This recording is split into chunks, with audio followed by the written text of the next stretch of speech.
अस्सलाम वालेकुम। उम्मीद है कि आप सब खैरियत से होंगे। आज का जो टॉपिक है 9th स्टैंडर्ड के लिए हिस्ट्री का, वो है डिस्ट्रक्शन ऑफ डेमोक्रेसी। तो इस वीडियो में हम पढ़ेंगे destruction of democracy part first. पिछले वीडियो में हमने पढ़ा कि हिटलर के बैकग्राउंड के बारे में।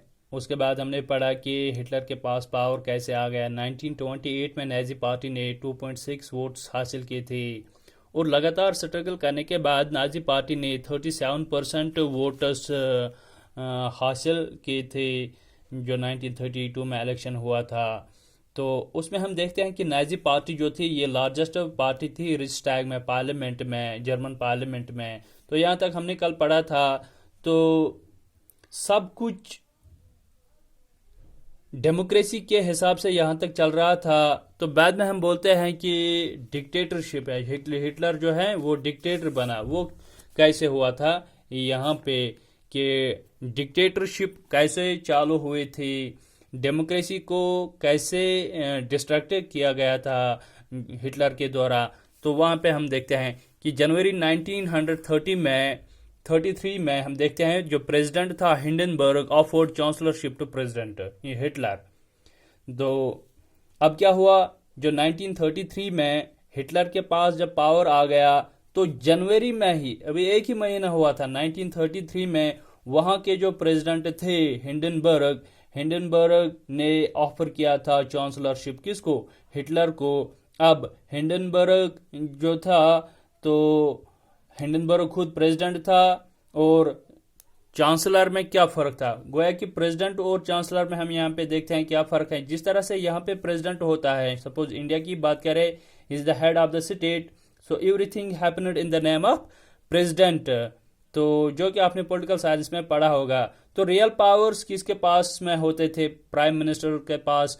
तो यहाँ पे भी ऐसा ही है, जो पॉलिटिकल हेड होता है तो उसे चांसलर कहते हैं। तो यहाँ पे क्या हुआ था, इस तरह से हम देखते हैं कि प्रेसिडेंट जो था उसने अब शपथ दिया किसको, हिटलर को। क्योंकि हिटलर जो था ये पार्टी का लीडर था। पार्टी ने 37% वोट्स हासिल की थी 1932 के इलेक्शन में, जो कि लार्जेस्ट पार्टी थी। नाजी पार्टी जो थी लार्जेस्ट पार्टी थी जर्मन पार्लियामेंट में। अब हिटलर के पास पावर आ गया। अब हिटलर के पास पावर आ गया कि अब वो जो चाहे वैसा कर सकता है। तो यहाँ तक अभी भी क्या है कि डेमोक्रेसी के हिसाब से चल रहा है। तो अब दिक्कत क्या है, अब कौन से प्रॉब्लम्स आ गए, तो जिससे हम, या अब क्या किया था हिटलर ने जिसे हम कहते हैं कि डेमोक्रेसी को उसने डिस्ट्रक्ट की। अब जब पावर में आ गया, पावर में आने के बाद हम देखते हैं हिटलर स्टार्टेड डिसमेंटलिंग डेमोक्रेसी। अब हिटलर ने क्या किया था, जब पावर इसके हाथ में आ गया तो अब आस्ता आस्ता उसने स्टार्ट किया था कि जो डेमोक्रेसी है तो वो डिसमेंटल कर दी उसने। तो धीरे धीरे से डिस्ट्रक्ट किया था डेमोक्रेसी को, जो कि हमारा टॉपिक है। तो हिटलर ने अब ऐसा क्या किया था कि डेमोक्रेसी डिसमेंटल हो गई या डिस्ट्रक्ट हो गई। तो सबसे पहले क्या हुआ था, वहां पे हम देखते हैं कि mysterious fire in the German parliament building.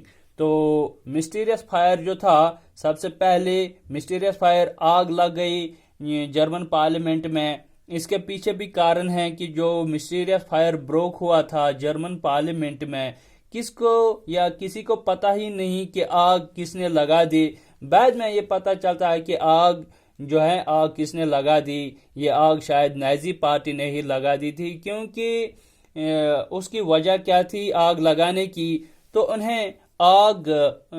आग उन्होंने इसलिए लगा दी थी नाजी पार्टी ने, ताकि जो दूसरे पॉलिटिकल पार्टीज वहां पे थी उन पर इल्जाम लगाया जाएगा और उनको जेल में बंद रखा जाएगा। तो इस लिहाज से हम देखते हैं कि वहां पे हिटलर की जो पार्टी थी नाजी पार्टी ने वहां पे आग लगाई थी। अब अपोजिशन पार्टी पार्लियामेंट में कौन थी, उसमें हम देखते हैं कि वहां पे कम्युनिस्ट थे। अब या जो स्पार्किस्ट लीग जो होते थे, बहुत सारे पार्टीज वहां पे थे। अब हिटलर ने कहा कि आग कम्युनिस्ट ने लगाया होगा। हिटलर ने कहा कि आग जो है वो कम्युनिस्ट ने लगाया होगा, क्योंकि उन्होंने इलेक्शन में हारा था, उन्होंने ज्यादा वोट्स हासिल नहीं की थी। तो इसलिए वो ये चाहता था कि किस तरह से, कभी भी किसी तरह से कि जो अपोजिशन लीडर्स हैं उनको बंद किया जाएगा, तो उन पर चार्ज लगा दिया जाएगा, तो उनको प्रोसिक्यूट किया जाएगा। तो इस बहाने से हम देखते हैं कि जो फायर उन्होंने वहां पे लगा दी थी रिच-टैग में, वो नाजी पार्टी ने लगाई थी, क्योंकि अब उनको बहाना चाहिए कि किस तरह से मैं अपोजिशन के जो लीडर्स हैं उनको मैं क्रश करूंगा, उनको मैं बंद जेल में रखूंगा। तो what was it's result? It's result जो है वो ये है जो कि मैं अभी बता रहा था कि जो अपोजिशन के लीडर्स हैं उनको बंद किस तरह किया जाएगा, उनको क्रश किस तरह किया जाएगा। तो उसके बाद हम देखते हैं फायर डिग्री ऑफ 28 फरवरी 1932। तो फिर क्या हुआ, एक फायर डिग्री पास कर दी हिटलर ने। डिग्री मैंने आपको बताया था कि स्लिप पे लिख के जो लॉ इशू करते हैं, तो यहाँ पे हम देखते हैं कि हमने पहले भी पढ़ा कि आर्टिकल 48 जो वेमेयर कॉन्स्टिट्यूशन का था, जिसमें हमने पढ़ा कि president can rule by degree.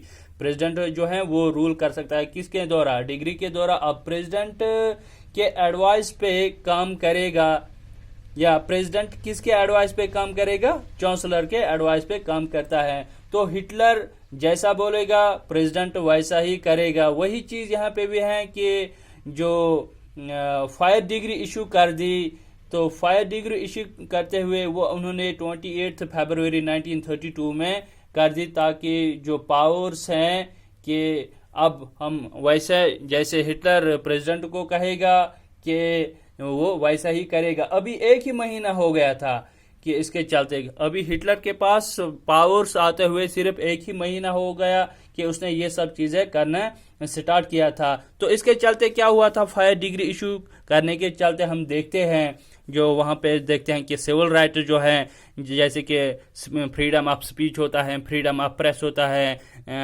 Freedom of या जो असेंबली होते हैं, उन सब राइट्स को सस्पेंड किया गया था। Suspended civil rights such as freedom जो है, उन सब राइट्स को वहां पे हम देखते हैं कि सस्पेंड किया गया था। अब लोगों को उसने क्या बताया कि देश में सिचुएशन ठीक नहीं है, हमें इमरजेंसी लागू करने पड़ेगी। तो उन्होंने सारे सिविक राइट जो थे वो सस्पेंड किए थे। अब जब सारे सिविक राइट्स सस्पेंड हो गए थे, तो उसके चलते जो सिटीजन्स वहां पे होते हैं, वो परेशान हो गए। अब लोग बोल रहे हैं कि हमारे राइट्स जो है, हमारे पास राइट्स नहीं है, या राइट्स को जो है उनको साइड लाइन कर दिया हिटलर ने। तो उसके आगे क्या हुआ था, तो prosecution of people at concentration campus. तो बाद में हम देखते हैं, तो अब जब कोई उसके खिलाफ आवाज उठाएगा, उस चीज के लिए भी उसने पहले से ही प्लान किया था कि जो कंसंट्रेशन कैंपस हैं ये स्पेशली क्या होती हैं, डिमार्केटेड एरियाज बनाए गए हैं, जहां पे ये लोग क्या करते थे कि लोगों को मारना होता है लार्जेस्ट स्केल में। अब बहुत सारे लोगों को मारना है, तो एलिमिनेट करना है, तो हिटलर ने कंसंट्रेशन कैंपस बना लिए थे, जहां वो अपने एनिमीज को और जो लोग उसके खिलाफ आवाज उठाते थे उन लोगों को वहां पे क्या किया जाता था, प्रोसिक्यूट किया जाता था, मार दिया जाता था। तो उसमें हम देखते हैं अक्सर जो हमारे सामने जो एग्जांपल हैं, द रिप्रेशन ऑफ कम्युनिस्ट्स, जो कम्युनिस्ट थे, जो उनका जो ग्रुप था, तो उनको भी उन्होंने इसी कंसंट्रेशन कैंपस में एलिमिनेट किया था। और उसके चलते ही और इसके साथ ही में हम देखते हैं कि जो जेनोसाइड वार्स होते हैं वो ये कहाँ पे करते थे, सिर्फ इन कंसंट्रेशन कैंपस में करते थे। कि अब हम देखते हैं जो मैंने यहाँ पे लिखा था रिप्रेशन ऑफ कम्युनिस्ट्स, ये हम देखते हैं कि जो पर्टिकुलर ग्रुप होता है लार्ज स्केल पे उनको मार देना होता है, या जो डेमोक्रेटिक का एक ग्रुप होता था, ज्यूज का एक अलग ग्रुप होता था। तो इस तरह से हम देखते हैं कि 52 ग्रुप्स को उसने प्रोसिक्यूट किया था। कहाँ पे, जो कंसंट्रेशन कैंपस उसने बनाए थे, जो कंसंट्रेशन कैंपस हिटलर ने बनाए थे, वहां पे उनको प्रोसिक्यूट किया गया था। तो उस तरह से हम देखते हैं कि जहां डेमोक्रेसी की बात की जाती है, जहां इंडिविजुअल्स को फ्रीडम ऑफ स्पीच दिया जाता है, फ्रीडम ऑफ प्रेस होता था, तो वहां पे हम देखते हैं कि वो सब कुछ अब खत्म हो गया। किसके द्वारा? हिटलर के द्वारा। अब हिटलर चीज़ों को अपने हिसाब से चलाते हैं कि जैसा वो चाहते हैं वो वैसा ही करते हैं। तो धीरे धीरे हिटलर ने ये सब कुछ किया था, और जो लास्ट में हम देखते हैं कि पूरी तरह से अब डेमोक्रेसी जो है इसका जनाजा कब निकला, वो पूरी तरह से कब खत्म की थी उसने। तो वहां पे हम देखते हैं उसने एक एक्ट बनाया था, और एक्ट में ये फाइनल उसने डिक्लेयर किया कि डेमोक्रेसी जो है ये इसकी यहाँ पे कोई जरूरत नहीं है, ये खत्म हो गई। And that act is called enabling act of 3 मार्च 1933। जो 3 मार्च आया, 3 मार्च में उसने 1933 में ये डिक्लेयर कर दिया अब जो डेमोक्रेसी है इसकी यहाँ पे कोई जरूरत नहीं है, क्योंकि जो डेमोक्रेटिक प्रिंसिपल्स थे जिन पे बुनियाद थी, जो बुनियाद होती थी डेमोक्रेसी के वो आस्ता आस्ता उसने सब कुछ खत्म कर दिए थे। तो फाइनली उसने एक्ट बनाया था एनेबलिंग एक्ट 1933 में। तो इसके द्वारा उसने ये बताया कि अब जो डेमोक्रेसी है इसकी यहाँ पे कोई जरूरत नहीं है। तो जो एनेबलिंग एक्ट था ये लास्ट शॉट था, पावर प्ले में उसने जो मारा था 3 मार्च 1933 में ये एक्ट पास किया था।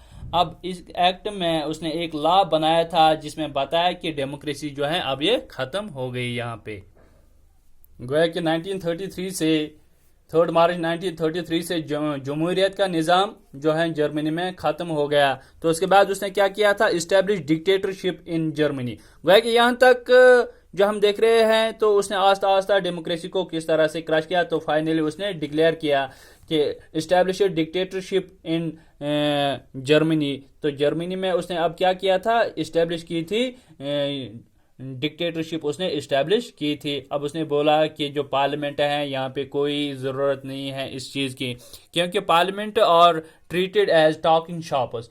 तो उसने बताया वहाँ पे क्या करना है, लोग आते हैं बातें करते हैं, उस चीज़ की कोई ज़रूरत यहाँ पे नहीं है। अब जब डेमोक्रेसी या डिक्टेटरशिप है तो पार्लियामेंट की क्या ज़रूरत है। अब प्रेसिडेंट को भी हटाया उसने, तो जो प्रेसिडेंट का जो पोस्ट है वो भी मर्ज किया था उसने। तो उसके बाद क्या हुआ था कि अब हिटलर जो है, Hitler can side line parliament and rule by degree.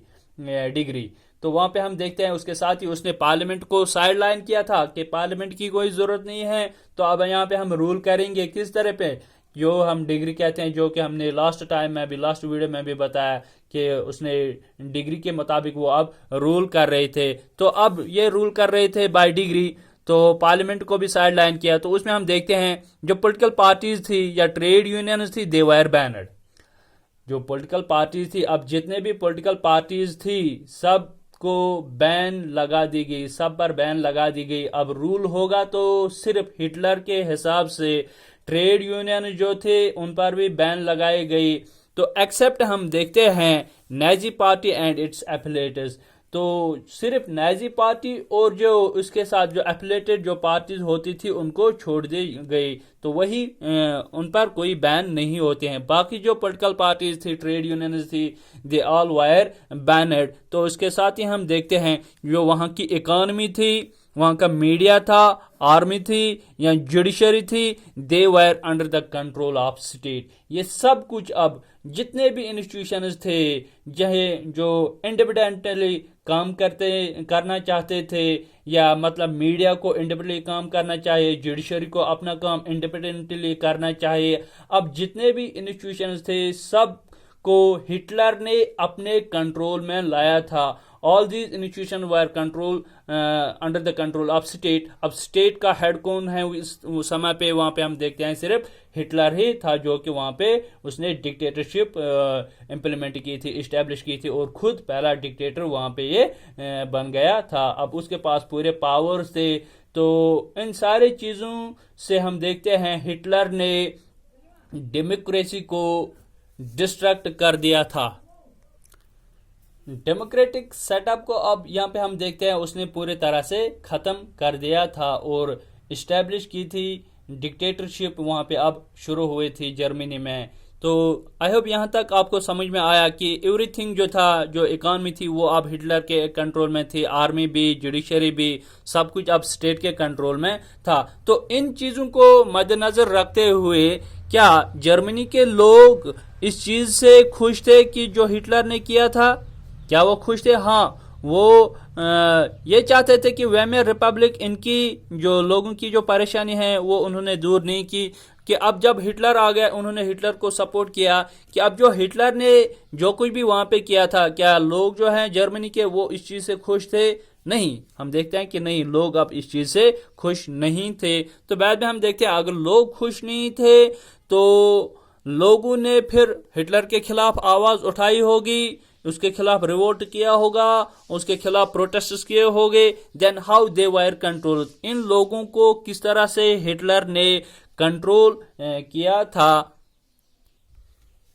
तो हिटलर ये भी जानता था कि अगर लोगों ने हिटलर के खिलाफ आवाज उठाई तो उन्हें कैसे रोकना है, तो उन्हें कैसे सप्रेस करना है। इस चीज का भी प्लान था हिटलर के पास। तो वो प्लान कैसा था, क्या था? तो उसने लोगों को कैसे कंट्रोल किया था, वहां पे हम देखते हैं special surveillance and security forces उसने बना के रखे थे। तो मतलब कि बहुत सारे अलग अलग सर्वेलेंस सेपरेट हुए थे, या स्पेशल सर्वेलेंस का जो मतलब है कि निगरानी रखने के लिए उसने पुलिस बनाई थी, जो सिक्योरिटी फोर्स बना के रखे थे, जो लॉ एंड ऑर्डर को मेंटेन करेगी। ये हम देख रहे हैं कि जो हिटलर के अगेंस्ट में कोई अगर आवाज उठाएगा तो उसको सिक्योरिटी फोर्सेस या जो स्पेशल सर्वेलेंस होते हैं उनको पता चलता था, तो बाद में वो उनको कंट्रोल करता था। तो control and order society in the way Nazi wanted, अब उसने कंट्रोल भी किया था।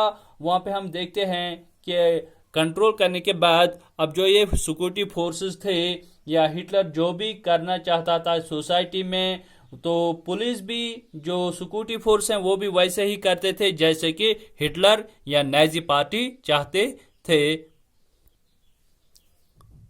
तो अब जो ये मैकेनिज्म बनाया था हिटलर ने, चाहे स्पेशल सर्वेलेंस थे या सिक्योरिटी फोर्स की बात की करे, तो उसमें हम देखते हैं रेगुलर पुलिस भी थी। वो रेगुलर पुलिस कौन थे वहां पे?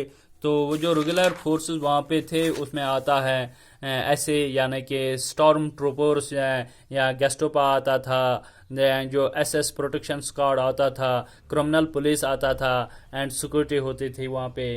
तो यहाँ पे हम देखते हैं कि जो रेगुलर पुलिस होता था, स्टॉर्म पुलिस का काम क्या होता था? जो स्टॉर्म ट्रूपर्स होते थे उसका काम क्या होता था? जो कि ग्रीन यूनिफॉर्म्स लगा के घूमते वहां पे थे, तो इधर उधर वो जाते थे, ऐसे काम करते थे जैसे नाजी चाहते थे। या गेस्टोपा जो था, जो ये सीक्रेट स्टेट पुलिस होता था, तो सीक्रेट पुलिस, जो सीक्रेट स्टेट पुलिस होता था, वो लोग क्या करते थे?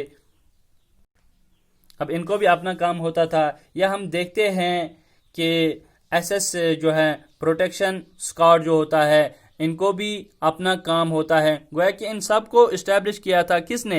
हिटलर ने। तो जो ये फोर्सेस थे एसएस प्रोटेक्शन स्क्वाड, जो जितने भी नाजी लीडर्स थे उनको प्रोटेक्शन के लिए उसने ये बना के रखा था, क्योंकि वो जानता था कि कहीं अगर लोगों ने कल आवाज उठाई थी या उन पर अटैक किया था तो उस समय पे प्रॉब्लम हो जाए। तो यहाँ पे हम देखते हैं चाहे क्रिमिनल पुलिस हो या सिक्योरिटी हो, जो एसडी है, ये सारे पुलिस फोर्स थे जिन्हें इस्टेब्लिश किया गया था हिटलर के द्वारा। और ये फोर्सेस वही करते थे जो कि नाजी पार्टी चाहते थे। तो ये सब कुछ हिटलर ने क्यों किया था? क्योंकि उसने डेमोक्रेसी को डिस्ट्रक्ट किया था। उसने सोचा कि मेरे खिलाफ आवाज अगर उठाई तो उस आवाज को सप्रेस करने के लिए ये सब कुछ उसने करके रखा था। ये जो सिक्योरिटी फोर्स थे या जो रेगुलर पुलिस थे, गेस्टोपा थे, तो हर एक चीज उसने कंट्रोल किया था। तो उस चीज को मद्देनजर रखते हुए हम कहते हैं कि जो हिटलर है, हिटलर ने डेमोक्रेसी को डिस्ट्रक्ट किया था।